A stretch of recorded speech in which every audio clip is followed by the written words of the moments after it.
बोलिए प्रेम से श्री सद्गुरु महाराज की जय। श्री सद्गुरु महाराज की जय। श्री सद्गुरु महाराज की जय। रामचरितमानस सार सटेक प्रथम सोपान बालकांड।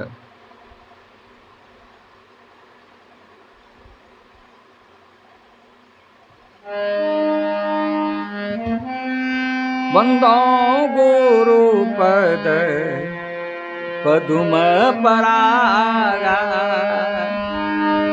सुरचि सुवास सरस अनुरागा। वंदो गुरु पद पदुम परागा, सुरचि सुवास सरस अनुरागा। सुरचि सुवास सरस अनुरागा। वंदो गुरु पद पदुम परागा। वंदो गुरु पद पदुम परागा, सुरचि सुवास सरस अनुरागा। सुरचि सुवास सरस अनुरागा।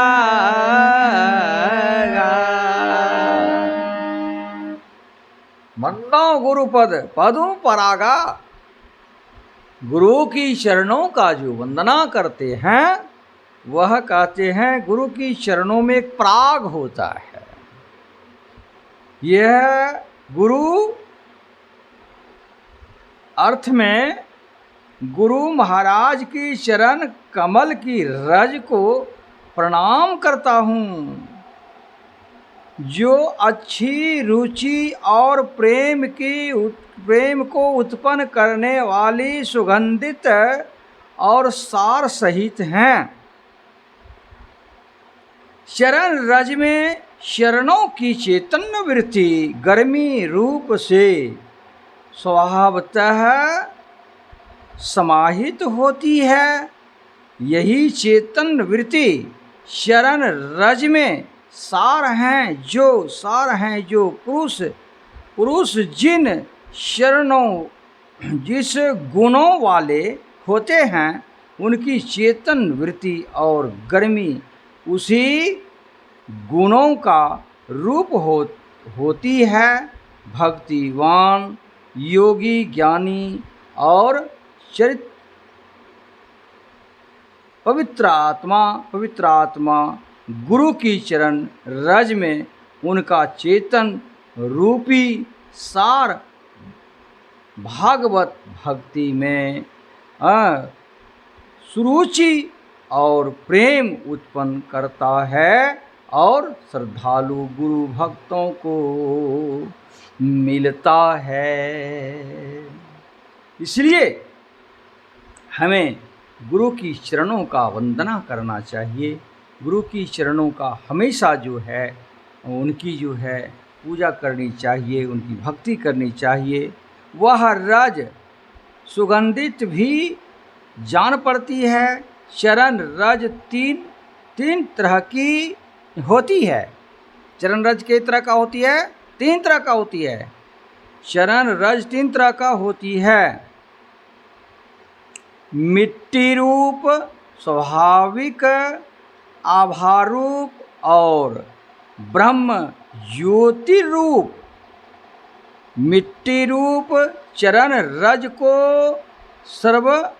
सर्वसाधारण जानते ही हैं। वह रज स्थूल शरीर के ऊपर लगाने की वस्तु हैं। प्रत्येक मनुष्य के शरीर के चारों ओर शरीर से निकली हुई नैसर्गिक आभा ज्योति का मंडल शरीर के घेरे हुए रहती है। यह बात अब आधुनिक विज्ञान में से भी छिपी हुई नहीं है। आभायुक्त गुरु मूर्ति के मानस ध्यान का अभ्यास करने से आभायुक्त गुरु मूर्ति का दर्शन अभ्यासी श्रद्धालु भक्तों को अंदर में मिलता है। चौपाई संख्या 5 के अर्थ के नीचे पोस्ट में वर्णित दृष्टि योग के द्वारा गुरु चरण नख बिंदु के ब्रह्म ज्योति का प्रकाश होता है। इसलिए इसको भी गुरु पद पदुम परागा वह पद रज कहते हैं। यह रज सूक्ष्म और कारण शरीरों पर लगती है।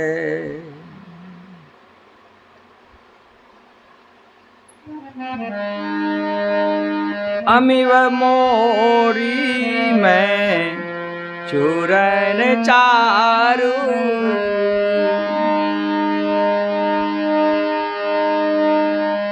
अमिव मोरी में चूरन चारो समन सकल भव रुज परिवारो समन सकल भव रुज परिवारो अमिव मोरी में चूरन चारू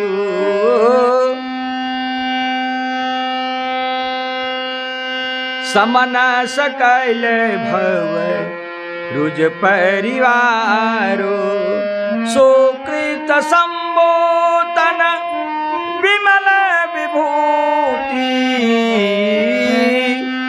मंजुल मोद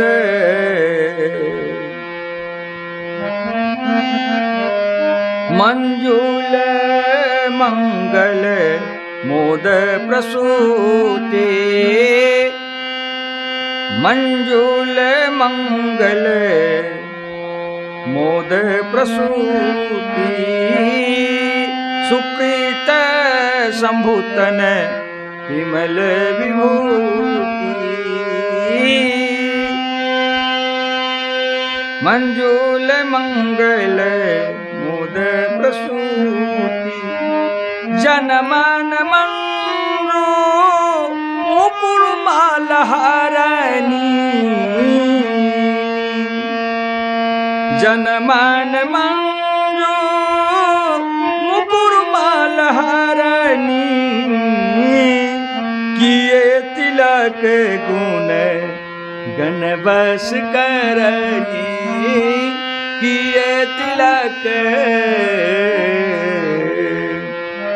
गुण गण बस करनी जनमन मंजू मुकुर मल हरनी मंजुल मंगल मोद प्रसूति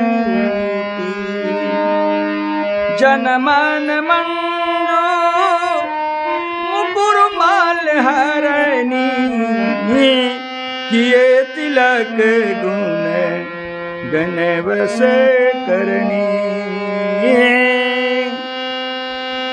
श्री गुरु पद नख मणिगण ज्योति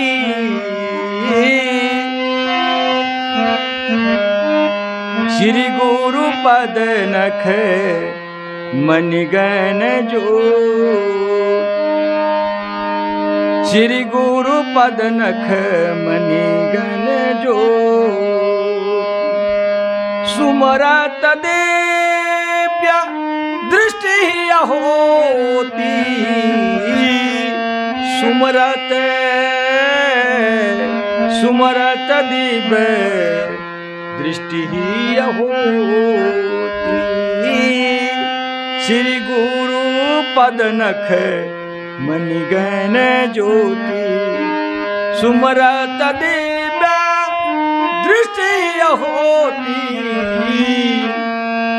दिव्य दृष्टि होती।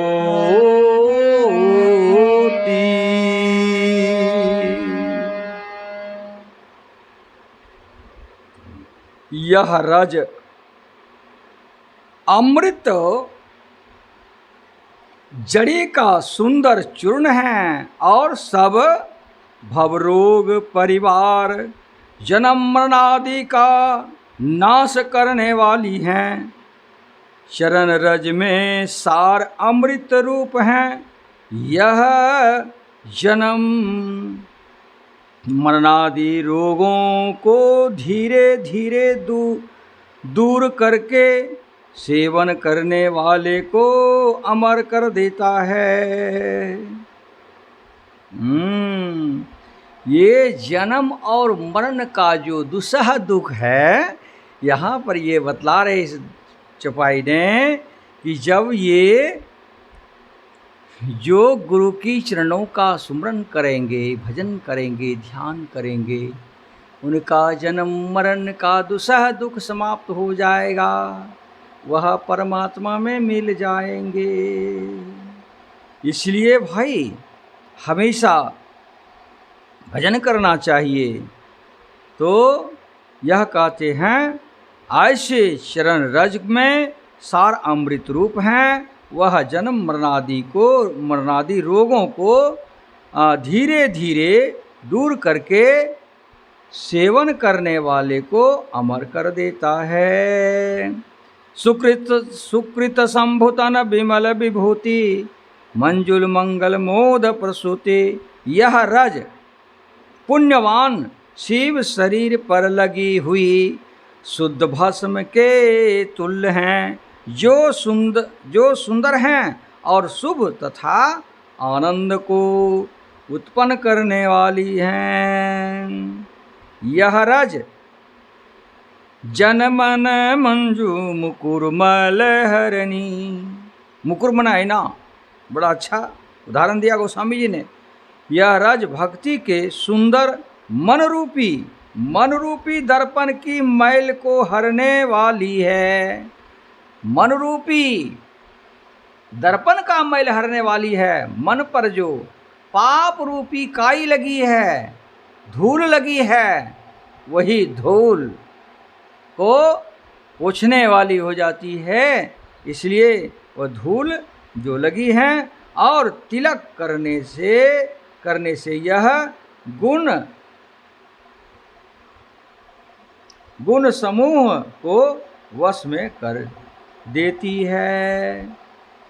गुरु चरण रज सार को प्रभाव से भक्तों को चौपाई में इतना चौपाई वर्णित लाभ होती है। आभा रूप रज जिसका वर्णन चौपाई संख्या 1 के अर्थ के नीचे कोष्ठ में हुआ है। मन रूपी दर्पण की मैल को हरती है और मिट्टी रूप रज का ललाट पर तिलक करता है। श्री गुरु पद नख मणिगण ज्योति असुमरत दीव दृष्टि ही होती। श्री गुरु महाराज की चरण नख में मणियों की ज्योति है। उसको सुमरन करने से हृदय की दिव्य दृष्टि खुल जाती है। जिसको सुमरन करने से हृदय में दिव्य दृष्टि हो जाती है। गुरु चरण नख का सुमरन वाक्यों को सुमरन मुख से रटने से नहीं होता है। गुरु का चरण नख रूप हैं। अंतर में मोहमय रूप बनाकर मनोमयी रूप को बनाकर उस पर मन को टिकाए रखने से रूप का सुमरन होता है। इसको मानस ध्यान कहते हैं। और मनोमय नख पर यदि दृष्टि योग ठीक ठीक बनता है तो नख में मणियों की ज्योति प्रत्यक्ष झलकती है। इसलिए मानस ध्यान और दृष्टि योग के साधन से चौपाई में वर्णित सुमरन होता है। सुमरन सूरत लगाई कर मुखते कछु न बोल, बाहर का पट दे कर अंतर का पट खोल। कबीर साहब कहते हैं जब तक अंतर का पट नहीं खोलेंगे तब तक आपका परम कल्याण नहीं होगा। इसलिए संत ऋषियों ने, गुरु महाराज ने बतलाते हैं कि श्री गुरु पद नख मणिगण ज्योति, असुमरत दिव्य दृष्टि ही होती। अंदर में जो मानस जप करते हैं, मानस ध्यान करते हैं, दृष्टि साधन की क्रिया करते हैं, वह करने वाले जो होते हैं तब उनके अंदर में दिव्य दृष्टि खुलती है। अदिव्य दृष्टि से होता क्या है, सारा संसार का ज्ञान और स्वर्ग का ज्ञान, हर जगह का ज्ञान, सौर जगत को जानने वाले वह दिव्य दृष्टि से होता है। इसलिए दिव्य दृष्टि जब खुलती है तब उनके मनुष्य के जीवन का परम कल्याण होता है। तब आगे की जो क्रियाएं हैं, जो वह परमात्मा को पाने का क्रिया आगे के बताया जाएगा। जब आप 3 क्रिया में प्रांगत हो जाएंगे, मानस जप, मानस ध्यान, दृष्टि साधन और सूरत शब्द योग, ये 3 क्रिया जब करेंगे, 3 काम करेंगे, तब चौथी काम होगी सूरत शब्द योग। इसलिए आप अभी 3 क्रिया को आप भली भांति करेंगे, दिव्य दृष्टि खुलेगी और आपका जीवन का परम कल्याण होगा। यही आज का जो विषय था, रामचरितमानस सार सटीक प्रथम सोपान, जो गोस्वामी तुलसीदास जी महाराज ने इसका बहुत सरल ढंग से व्याख्या की है। तो आज का जो प्रवचन हुआ आप लोगों के लिए परम कल्याण हेतु हुआ है। इसलिए इस विषय को समझ करके अपना जीवन में धारण करेंगे, सारा दुख दूर हो जाएगा। बोलिए प्रेम से श्री सद्गुरु महाराज की जय।